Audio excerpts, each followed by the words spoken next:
What's going on, you guys, and welcome back to another video. And as you guys can see, we have the iPhone 4S with us once again, and we're going to be using this phone in 2022 and showing you guys what type of things still work and what don't work almost 11 years later. And I just wanted to quickly say the iPhone 4S was honestly one of Apple's most important iPhones. Like, this was the first ever iPhone to ship with iCloud, the first ever iPhone to come with Siri, and of course it was one of Steve Jobs' last iPhones as well. So it's definitely a really big part of Apple history, and I'm really excited to be using this phone today. And I actually went ahead and put my Canadian SIM card into this little thing right over here, and it still works surprisingly.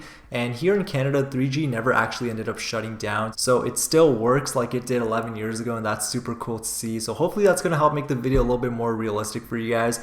And this phone right over here, by the way, is still running iOS 6 as well. So I'm not going to update it to iOS 9 because iOS 9 literally slowed this thing down like crazy. So I'm going to keep this phone on iOS 6. But without further ado, let's go ahead and get right into this video. And by the way, this video is sponsored by iMobi, but more on them later.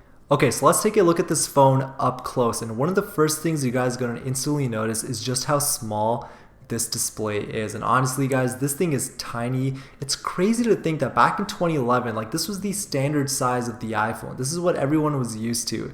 And nowadays I have like the iPhone 12 Pro Max, and this thing is huge compared to the actual iPhone 4S. And yeah, it's just so crazy to think about. Now, I did end up installing a bunch of apps using the App Store, and if you guys have an Apple ID, which I'm sure most of you guys do, you guys can still log into your iPhone 4S on iOS 6. You can go into your purchase history and you can re-download the app as long as it was once supported on iOS 5 or iOS 6 in the past. And usually most social media apps will work. As you guys can see here, we have Twitter, Instagram, Facebook, and Snapchat. You can easily install them using the App Store, but keep in mind, in 2022, these apps will not have 100% functionality.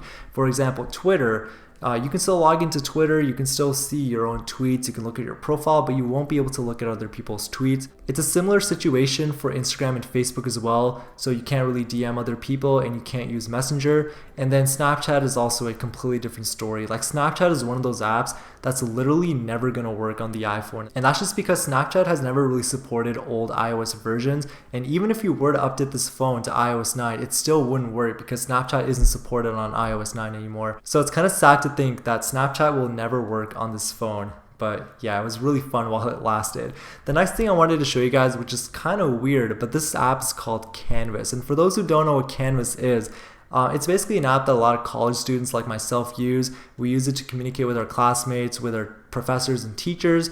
And yeah, it's basically an app where like you upload all of your assignments. And the funniest thing is, I was literally able to log into my own Canvas account using my school email on iOS 6.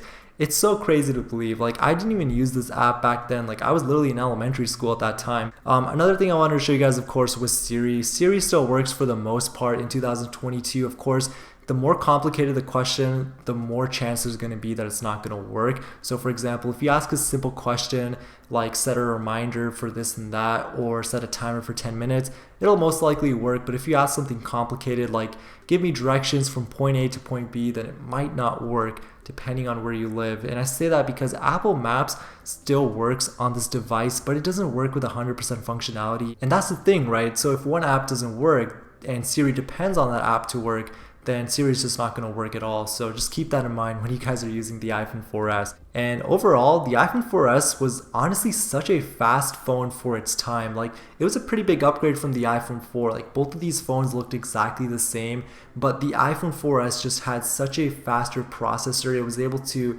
literally open apps instantly on iOS 6. And the animations on iOS 6 were also super smooth, as you guys can see here. And one of the things I really love about this specific phone is that you can actually still downgrade it to iOS 6 fully untethered. You don't need any blobs or SH blobs or anything like that. It's super simple. I have a tutorial on it somewhere at the top right if you guys are interested in checking it out. But I did want to say, in terms of practicality, I probably wouldn't be able to use this phone every single day.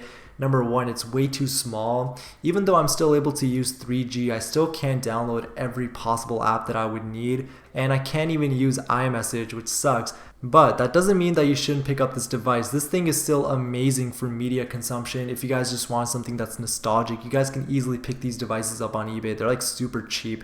They're usually like 15 or 20 bucks. Like I bought this for 20 bucks last summer and it was honestly such a good deal, but unfortunately the power button on this thing doesn't work. But yeah, if you guys are interested, do consider picking up an iPhone 4S for media consumption. They're super cheap and they're really nice devices to use. But anyways guys, thank you so much for watching today's video and I'll catch you guys on the next one.